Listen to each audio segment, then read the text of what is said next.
Everybody.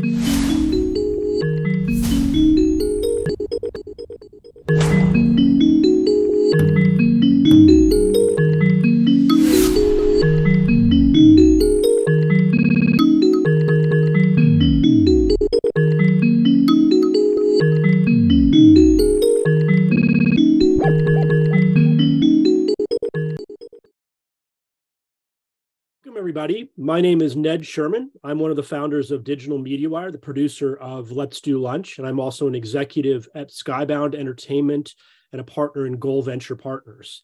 I'm really excited to be here today. We haven't done a Let's Do Lunch in about a month, so it's exciting to start up again. And we have a terrific program today, which I'll be introducing in just a minute. But first, I wanted to invite everybody who's in our virtual room today to join in on things. And you're welcome to introduce yourselves in the chat, which is on the bottom nav.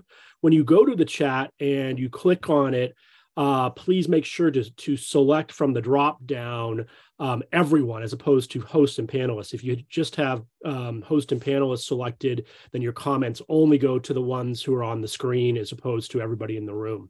Also, if you have questions for the panel today, please put them in the Q&A area, which is also on the bottom nav. It's just a much easier format for our moderator to be able to navigate and pull out questions. We will try to get to as many questions as we can today. The panel runs 45 minutes, so we end at 45 past the hour, wherever you are in the world. Without further ado, let me introduce our topic. Our topic today is, where does ESG fit in the digital world? And we have a fantastic panel, as I mentioned, to cover this topic. So without further ado, please welcome Amalia Kontesi, who is Head of Social Impact Communications, EMEA at Google. Welcome. Hi, everyone. Great to have you here. And we have Rangappa, who is SVP of Communications and Social Impact at Monumental Sports and Entertainment. Welcome, Anu. Great to have you here. And our moderator today is Suha Gillani, who is Director of ESG and Sustainability at Grant Thornton. Welcome, Suha. Thanks for having us, Ned. Have a great panel. Thank you. Well, welcome everyone that already kind of got us kicked off, but just to set the stage on what we're trying to cover today, we're looking at the evolution of ESG within tech and media sectors in our conversation today.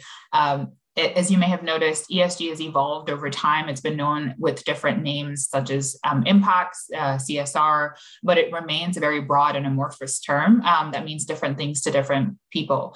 Specifically with the audience today and the industry that we are representing, media and tech, that have the ability to foreground lived experiences of others and broaden social perspective through their products.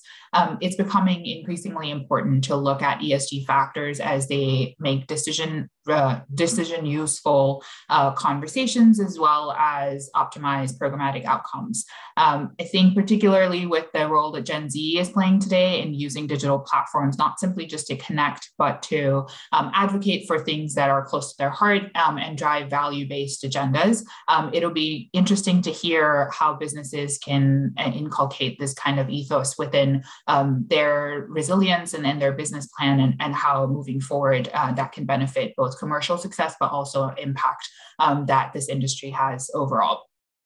With me to discuss this interesting topic today are two very accomplished ladies who themselves had a very illustrious career in the ESG space. I'll start with Anu. She is joining us from Monumental Sports based in DC, where she serves as the Senior Vice President for Communications and Social Impact.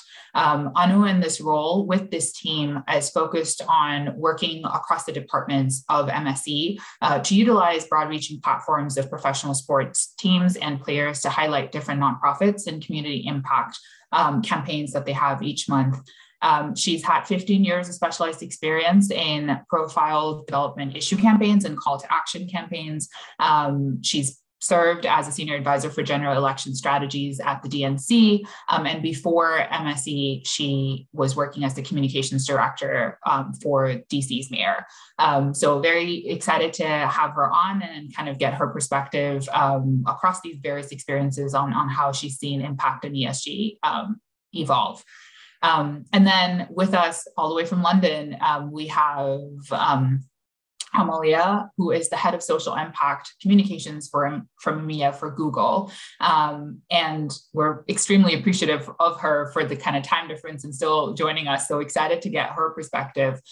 She's the former head of sustainability and ESG communications at JP Morgan. So she's kind of covered a diverse set of industries when it comes to this topic. But she's particularly worked on supporting a $900,000 investment for JP Morgan in Detroit, and then a $4.3 million donation in skill development for the youth and long-term unemployed in Paris. And if you think that's all not enough in terms of the work that she's doing, she's also currently pursuing a PhD in applied and professional ethics at the University of Leeds, where she focuses on establishing a practical ethical framework for AI-powered social media platforms, which is right on point for what we're trying to discuss today. So we'll tap a little bit into that during the governance section of our conversation. So ladies, welcome. Very excited to have you on today. Okay. Perfect. Thanks so much for having us. Absolutely. I'm glad you jumped in because, Amalia, I think the first question will start with you. I mentioned in the introduction that ESG and impact have been known by different words and kind of different phases through the last kind of past decade. And if we combine your work with at JP Morgan and then Google, you've been in this space for a better part of a decade at this point. Just curious to hear from your perspective, how do you think the understanding and action around ESG has evolved in the past couple of years as this kind of bucket black box term has come into focus? And then particularly as part of Google, an organization that can have a huge impact, how do you see Google kind of approaching ESG within the digital space? Thanks so much for the question. I think you touched on it at the very beginning when you said, ESG and impact, because I think that the evolution of the terminology to a certain extent also shows the evolution of the field. ESG is predominantly an investor term, and it is a very important audience for people like me who do communications. Of course, we think about investors and we think about, all the factors that are not exclusively, revenue specific that an investor cares about when they're looking at a company. That's still very relevant. It's still very important, and it does make the business case for a lot of the work in that space, because ultimately you want to be able to demonstrate that those things have long-term value for a company. But I think that increasingly you see companies describing this work broadly as impact work, and that reflects an understanding that this work is now relevant to more stakeholders than just investors. I think there is a very significant client and customer movement asking for companies to have strategies in place that look at factors that go beyond pure revenue and profit generation. I think they're looking for certain guardrails to what a company will and won't do. And there's a certain, tendency by customers on, frankly, all sides of the political spectrum to reward or move away from corporations that do not align with a certain value system. So I think that is a very important development for us, because it has really broadened the audience of people who care about those issues. You now are looking at customers, at clients, at employees, frankly, as employee advocacy is also on an upswing. So that's it has just really changed the field, and it has made it, there's certain soft and there's certain hard skills that are now required to actually continue doing this work at a corporate level. And just to briefly touch on your question about Google. Google has the benefit of being a newer company. I know it sounds funny, but it is actually a company that has about 30 years of history. So I think they've had the benefit of integrating a lot of those practices fairly early on in their process, vis-a-vis a company that has a longer history, that has to really look at what is it that they're doing, what is it that their business model is doing, and how do we really integrate ESG considerations into our DNA. So, when I'll give you sustainability as an example, Google talks a lot about how they have 2 decades of history in the sustainability space. That is, the better part of the company's history. And of course, there's best practices that are evolving and new research that becomes available, and the company sets new bars and new targets based on that research. But you do have that lived in the company's DNA for the duration of its existence. Yeah, absolutely. I think you make a great point about the company inculcating this in the company's DNA. I'm sure, Anu, that's second nature to you all at Monumental, because community engagement is such a big part of the work that you do, and such a big part of the business, right? Beyond just the professional sporting and the different brands. I'd love to hear from your perspective on just the diversity of the brands and the kind of business units that Monumental brings together under one umbrella. How does this kind of ethos of community engagement, impact, and then ESG define the work that you do and continue to build out, not just the kind of outward looking strategy, but just the business strategy of the group in general?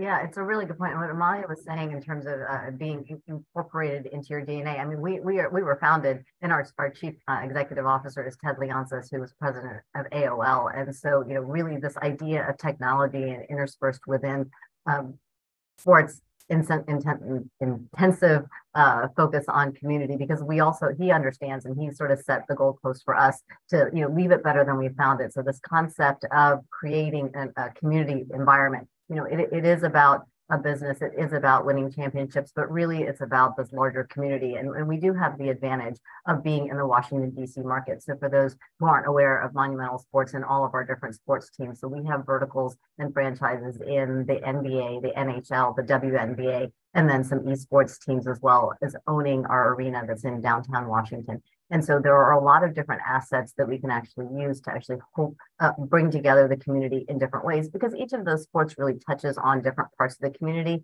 And it really is a broad cross-section. Our geographical footprint really is the Washington, D.C. market. But again, Ted's vision for creating a sense of community really extends north to Baltimore and south to Richmond, this sort of concept of a super city, and really believing that sports being a great convening space to move message, to be able to talk about community issues, to talk about social issues in a real and authentic way. So that's sort of number one. We have a great leader who really wants that to be embedded in all of the work that we do. And then our second sort of big bucket of ambassadors to get to this work is our athletes. I mean, we have an incredible source of athletes who are from all over the country, all over the world, really. And we live in a global city where 1 in 5 is foreign born. And so there's so many opportunities to touch on so many different types of activism, constituency group, affinity groups, et cetera, to really move this idea of, okay, if we're going to talk about sustainability, governance issues, social justice issues, we have a lot of different avenues and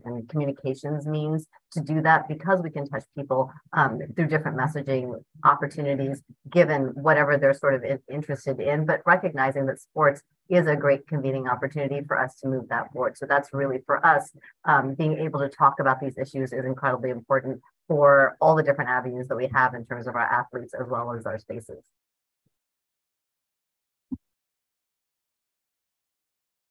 Yeah, I love it. Two years into, my next question is going to be about the pandemic, and that took me a second to unmute myself, and I was like, some things just will not change. But I think, Anu, you made a great point about engaging with your athletes and then kind of in person. And I know a lot of the models, we've talked about this before, with particularly with the way that MSC does impact, and ESG is continuous engagement with fans and in person. I'd be curious to hear in terms of how you think that kind of engagement model and the way that ESG is implemented and practiced at Monumental, and then we can get to Google, evolved during the pandemic, and how you think, what are some of the lessons learned and best practices, especially in your case where you have real assets, which are kind of the first conduit, right, for your impact strategy.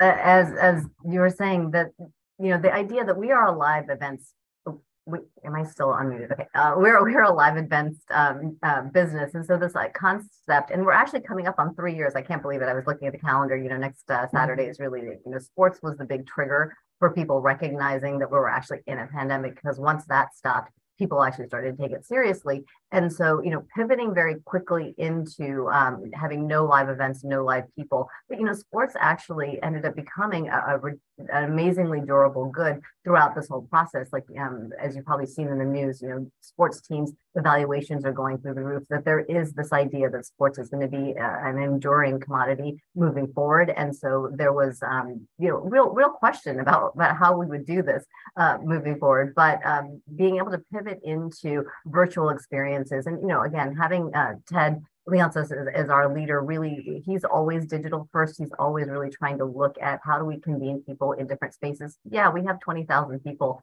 in our arena, 220 nights out of the year, but there's so many more fans, especially of our sports teams, who consume their sports, online on a second screen. How are we taking advantage of those digital opportunities to actually give them what they want, which is access to athletes, behind the scenes footage? So we spent a lot of time creating a virtual game day, so that sort of in arena experience was actually extended to a second screen. When people are watching on television, they could actually get some of the antics that we have with our dancers, with our mascots, et cetera, like on a second screen. So you're actually able to recreate that idea of a communal environment online. And then also our athletes stepped up and really tried to figure out, like, how do we actually support our first responders and create charity events? So whether that was Alex Ovechkin, which is one of our star hockey players, playing a video game simulation hockey, it's NHL I think 2020 with Wayne Gretzky. And so both of them raised money and funds through that virtual experience for charities in their space. So the pandemic actually allowed us to test we had some ideas in beta form and just moved some of those virtual experiences along. And now that we've come out of it, we're still looking at next generation opportunities for how do we use an opportunity like a technology called super quick questions. So fans get a chance to ask a 30-second question to their athlete or front office person of choice, and they feel this deeper connection. So for us, technology integrated into the fan engagement and fan experience is just really the next generation. The pandemic taught us that we could do and scale up quickly. Yeah, right. And I think that's what we are trying to say here. And in general, what we do when we talk to our clients is as much as we can inculcate ESG principles into business, it makes the business more resilient and robust to kind of shifts in the economy or anywhere else, right? That the business has to kind of take care of in terms of maintaining longevity. Amalia, I think both the COVID question posed back to you, but also I think particularly for tech-focused companies, we've seen the economic volatility have a direct impact in headcount and just the way that business is done within the tech space. I'd be curious to hear again, how is impact and ESG conversations at Google evolving as tech companies are kind of moving into survival mode, which is just another shift like COVID, and how we're making sure that ESG remains a part of business and not just the kind of just outward looking impact conversation that we've previously had. Yeah, in terms of COVID, look, I think there was a massive acceleration in anything that was ESG related during COVID. I mean, I have many hypotheses as to why that might have been. I have zero quantifiable evidence to tell you that my hypothesis is correct, but I do think the fact that the outbreak of COVID coincided with the murder of George Floyd in the US, like a massive amount of anti-racist advocacy in the US and in Europe to a certain extent, less so because obviously George Floyd was a very topical, intense experience for people in America, but in Europe as well. That and the fact that I think COVID gave everybody a sense of like what it means to be in a global crisis, and therefore I think a better understanding of like the climate crisis has raised a lot of awareness among corporations and among people who are quite influential as consumers, and really brought ESG to the forefront. So yeah, I completely agree with the points that Anu made.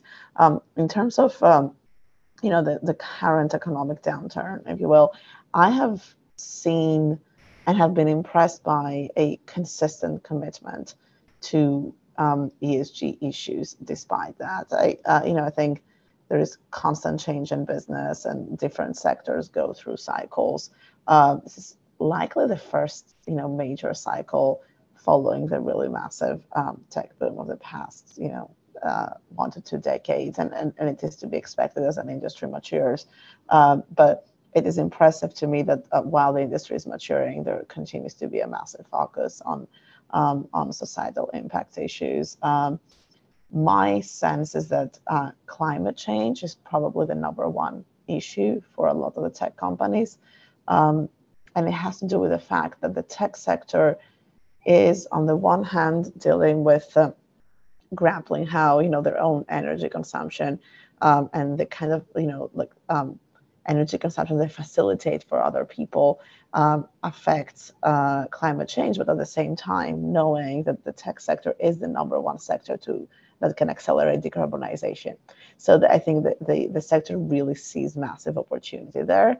And the idea of everybody what I hear from a lot of people, not just in tech, but frankly outside of tech, is technology and innovation will save us.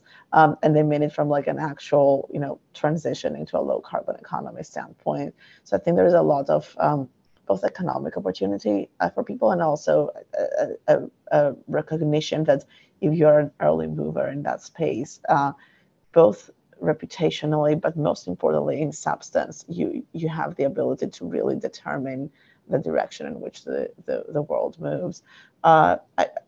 Of course, the tech sector, even with workforce reductions taking place, it relies on employees. So, when you look at other parts of like societal impact and what that means, and I'm sorry, everybody, speaking of energy savings, the lights are going on and off because the office isn't sure whether I'm here or not.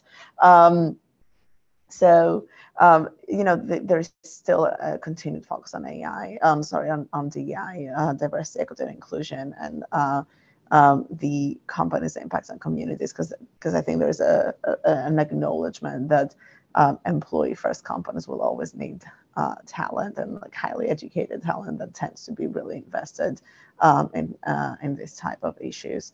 But I definitely do think sustainability is top of mind. And Google's already told us how they're doing sustainability with the energy saving features you already have in the office. But I think to that point, and Anu, maybe we start with you. We've seen, and Amalia already mentioned, sustainability has come to the forefront. Climate change and carbon footprint has become a big kind of conversation around just everyone being able to calculate what their footprint is. And then we've seen a lot of net zero commitments, a lot of reduction commitments, especially from bigger names within the media and tech space. How, especially for MSC with physical assets and there being that push for your footprint, what are some of the conversations that are happening when it comes to reduction? And then in general, what are some of the pitfalls that you see with folks having such an ambitious, in some cases very ambitious targets, but in North America, the supply chain not yet being ready to support those very ambitious targets? So what's kind of that tug and pull at MSC right now?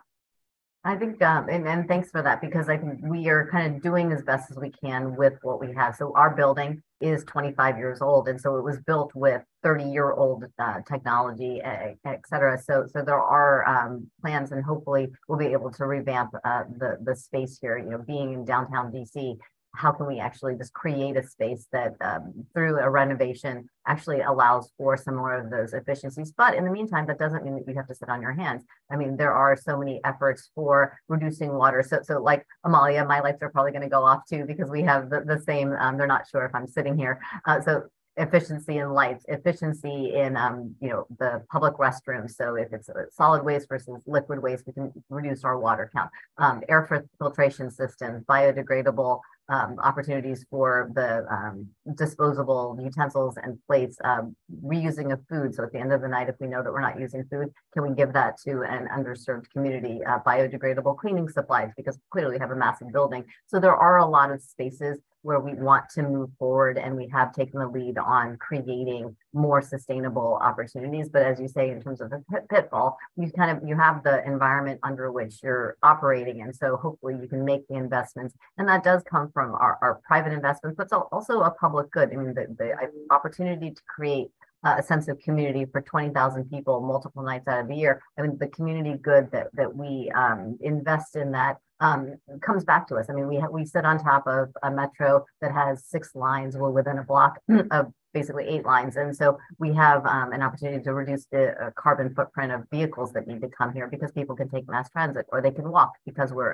in a walkable city. So there are a lot of different ways that we think about how to create sustainability using our physical assets. And then another point that I'll raise is also we have an investment in an underserved part of our community. So downtown DC is a business district, but we also have a section called Ward 8, which has traditionally been underserved. So we put our practice facility there for our basketball teams. So it's a new building that the city actually operates, but what we really want to do is create a sense of investment in that community, so that 30% of the folks that work there are hired from the local neighborhood, so that we're able to generate an economy for the community that's there, and that money lives there, and that we're able to bring athletes and entertainment to that neighborhood to create a larger sense of prosperity overall, because that's another part of sustainability, is to make sure that everybody is actually taking part in it in equal ways.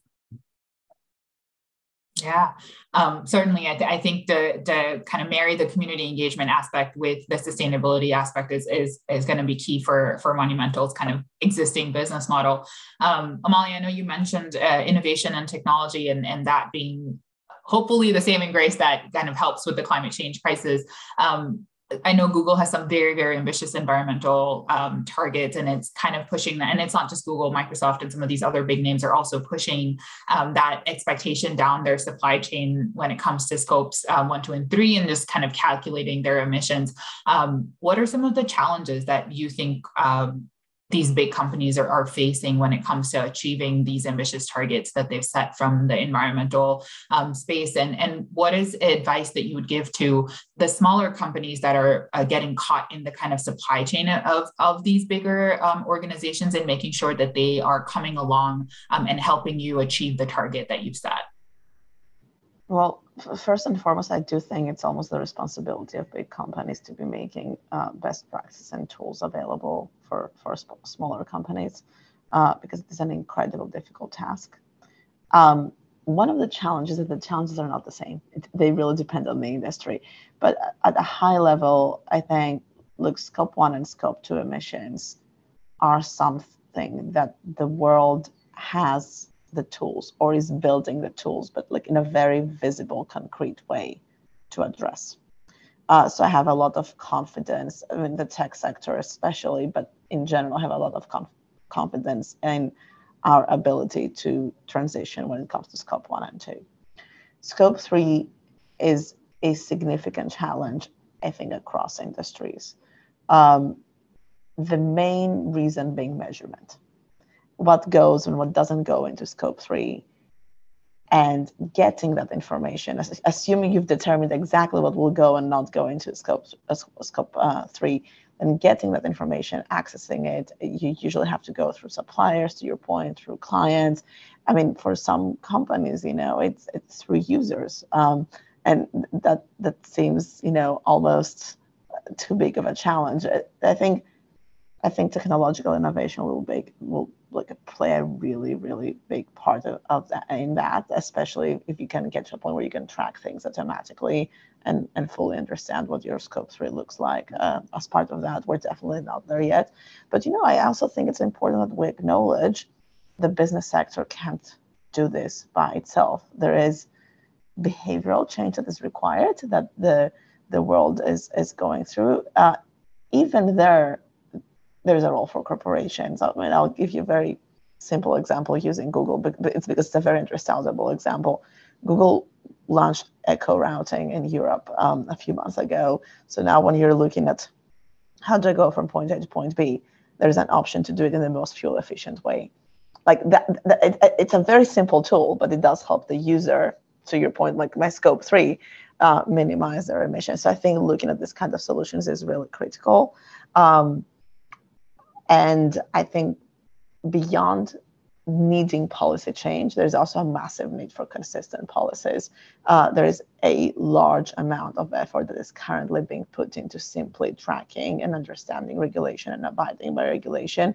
And that is workforce and effort that could be put into making the work happen instead. So I think just having consistent policy that makes sense, that understands the business perspective, and because you can always go with a carrot and you can always go with a stick, and different regulatory authorities have different approaches to it. And most people in business at the decision-making level respond better to the carrot than they do to the stick. So I do believe there's a very important need for regulation that makes sense and that enables businesses to continue be productive, to continue be profitable, but doing it in a sustainable way. That to me is the putting behavioral change aside, which I just believe is happening and will continue happening, is the biggest challenge at hand right now alongside measurement. Yeah, absolutely. I think building out on the behavioral changes that you had mentioned, if we look a little bit on the S side of things, Amalia, you already given the examples of the Black Lives Matter movement. We've seen the situation in Ukraine, and with COVID accelerating kind of, hybrid workforce. And there's a lot of these little factors within the social space of how we deal with other humans that's becoming increasingly important, right? And in the way that corporations are being viewed and perceived both by customers, but also by the future generation of the workforce that are looking to work for organizations where their personal beliefs and values are aligned, not just kind of the commercial aspect of things. What would be the advice for both of you? And maybe Anna, we can start with you, for folks or companies who are day-to-day dealing with, especially within the media and tech industry, that is, most of them are B2C, so they are dealing with consumers directly. And so the fear of cancel culture is very real. How do companies become proactive to some of these concerns and prevent that kind of reputational risk that comes with the business and the industry that you're in?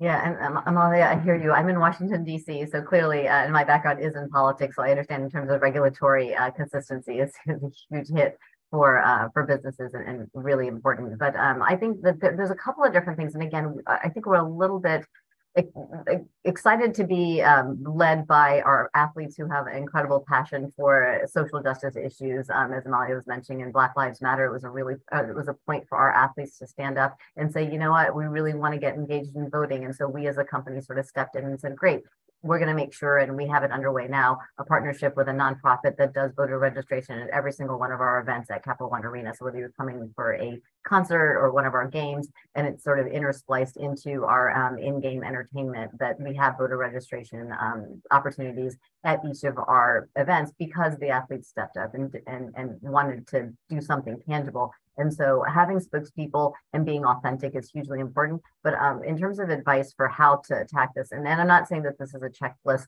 that works every time, because there are a lot of situations where things come up and you want to talk out on things. But defining what your organizational goals are, strategic objectives on the financial side, reputational side, et cetera. And so just really being core to those ideas. I mean, we have some financial things that we check the box on, like, are we selling tickets? Are we selling, merchandise? Like, how's our viewership doing? So there are things that fall into the bucket of, are we making money in this space? But you have larger goals for your organizations, reputationally, and also building coalitions amongst your peer group and other industry folks. So understanding what that is sort of the first piece.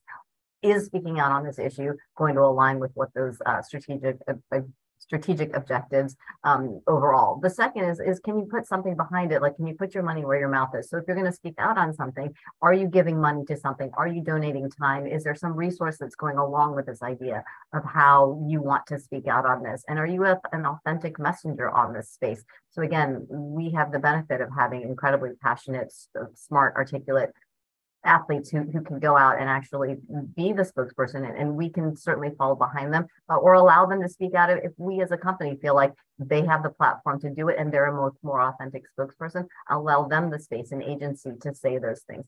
And then I feel like the last part is really, we all have customers, we have fans, we have groups and constituencies that we're catering towards and can either help evolve along into the space that we're hoping to get to, or listen to and get feedback from. Because as we all know, and Amalia knows this certainly well in terms of the online culture, and sometimes the loudest voices who are the most abhorrent in their language on what they say on social media sites aren't the ones that are actually spending money or aren't part of our fan base anyway. So sometimes it's okay to step out and around what some of those folks think or say about some of those pieces. But I think if you have those pieces aligned, then you can actually take an action that would be authentic because you've done the homework ahead of time. Yeah, and I think it would be remiss. I think you hit some of the key points that folks should be considering, but also doing a panel on ESG and tech and not covering AI, we can't not talk about this. Maybe Amalia, we start with you. There's a couple of questions in from the audience as well, but if we talk about governance and just the rise of virtual worlds, digital worlds, the rise of AI, ChatGPT, whatever kind of component of Web 3.0 that you want to pick up, particularly for the tech and media companies, we're seeing good governance be critical and in the forefront of how such worlds are going to get impacted, but also how we make this a safe space for communities and a lot of the kind of social aspects we've already talked about. Do you want to maybe talk through a little bit of some of the governance pitfalls or challenges that you expect, or that Google, even as it ventures into these spaces, is expecting? And what are some of the guardrails that you're thinking about when it comes to making sure that the values that we had just spoken about, both with MSC and Google, are being taken into the virtual world and providing that kind of safe space for people to engage and feel included in this new environment? So maybe Amalia, we start with you, and then Anu will come to you. Absolutely. Yeah. Look, first and foremost, I think what we're seeing with AI is actually not very new. I mean, AI, the evolution, the acceleration is very new, yeah. But the phenomenon of technology or the business world moving faster than the regulators is actually, unfortunately, pretty standard. And I do think, hopefully globally, we'll become better at it as time goes by. I think on the AI front, companies, especially big companies, have guardrails. They have, I mean, I know Google has values that like they made public maybe a year ago, a little bit longer, that like kind of define the if you will, the ethical principles that they're aiming to follow in their AI development. I believe the vast majority of really large companies have something similar in place. Where I believe there is a big role for regulation or self-regulation is alignment in values and a very solid understanding of what that means practically. Because, you know, a value can be as high level as we want to make sure that AI supports the communities in which we operate, or we want to make sure that whatever we do has a sustainable effect. But how does that really translate? I think that is where we need to do a lot of work, and it is very difficult to achieve because you never really know what AI will do until you've seen it. So it is kind of a chicken and egg game for a very long time. You know, Google has said in the past, and I'm pretty proud to be part of the organization because it is a very competitive sector right now, especially the AI space, that they don't want to move too fast. They're very conscious of making sure that the products are ready until they hit the market. And there are risks and benefits there, I think, for every single company that is looking to make a decision, because there's obviously also a massive advantage to being an early mover. But how do you use information that has been pulled, you know, by other people? I mean, there is a massive debate in the arts right now, and that is that you can, you know, produce a gorgeous image that's based on a bunch of artists' work, and you can get credit as an artist. However, you have just had a machine produce it and it really is based on somebody else who isn't making copyright out of it. Like, this is a very simplified version of the debate, but that can be extrapolated across industries, across challenges. So I do believe there's a lot of work to be done there, and it needs to happen very, very quickly. I think, and that is a personal future-looking bet, and I'm not as close to AI within Google as I am in the other side of my life, so that's very much not in any sort of intellectually compelling information here. That's just my personal assessment. I think the companies that will win the ESG game are the companies that will get this debate right, and that means being incredibly transparent, even when it's really difficult, because there are and will continue to be difficult times in this debate, and there will be times when you need to either satisfy your investors that are chasing you for like acceleration of revenue, or make sure that the product that you have is acting the way it should be acting and is ready to be rolled out to a large audience. So I do think that the long-term game is in reliability for all of these companies, and we need to be putting out products and information that is reliable. That is what has won the game in the past for a lot of the tech companies, and I believe that will continue to be what wins the game in the long term. Yeah, I think you couldn't have said any better. Transparency and reliability are key definition of governance as it comes to this new world and kind of rise of AI. But I know I want to make sure you get some time to comment as well. Oh, just really briefly, because this is probably a little bit outside the scope of even my understanding on these spaces, but just at least in the live entertainment space, in terms of using AI and how we create efficiencies.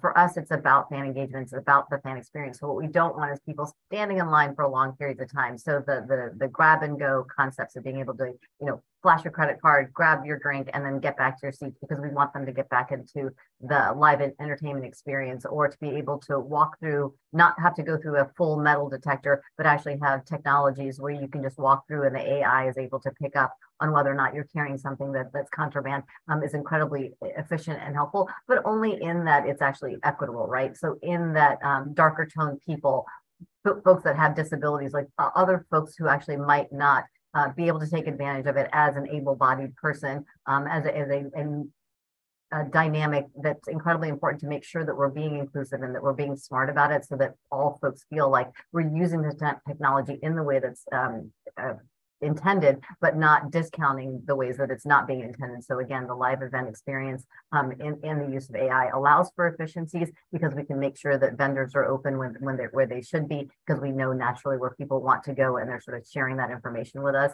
and have more resources to put back into other parts of the business, but also do that in an open and inclusive way was incredibly important.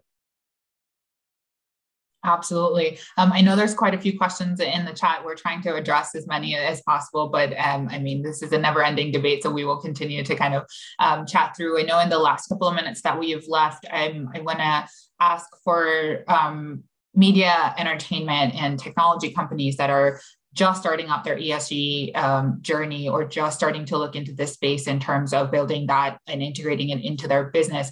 What's one piece of advice that you would give based on your organizations or your experience in general? Maybe I know we start with you and then we go to Amalia.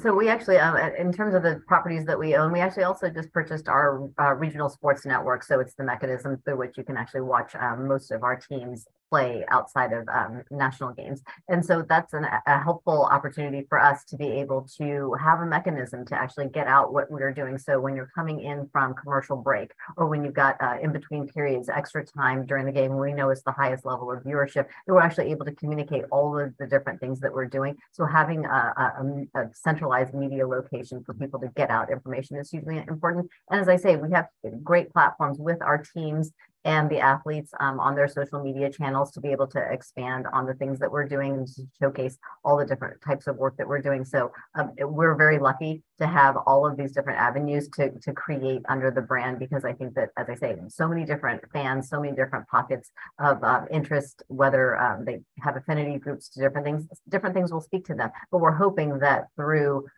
repetition, multiple avenues and channels that we're able to communicate all of the things that we're doing, that people feel really proud and want to be aligned with our brands. Absolutely. Amalia, any piece of advice for folks just starting off in their ESG journey for like a new tech company? I think the most successful companies that do societal impact work align their impact with the core of their business. So I think the biggest advice if you're just starting out is to have a very, very good understanding of what your business is and making sure that you have a positive societal impact and are doing that in the right way. There isn't much value in having millions that are spread across multiple nonprofits.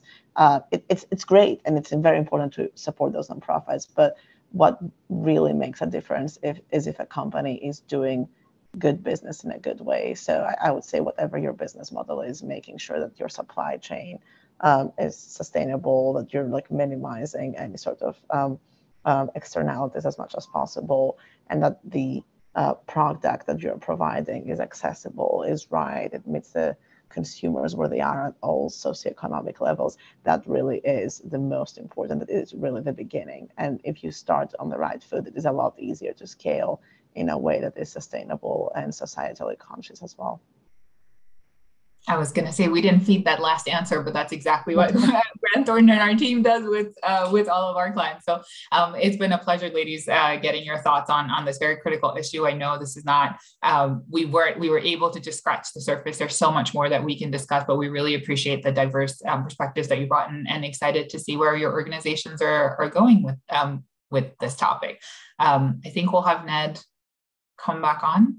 I'll come back on.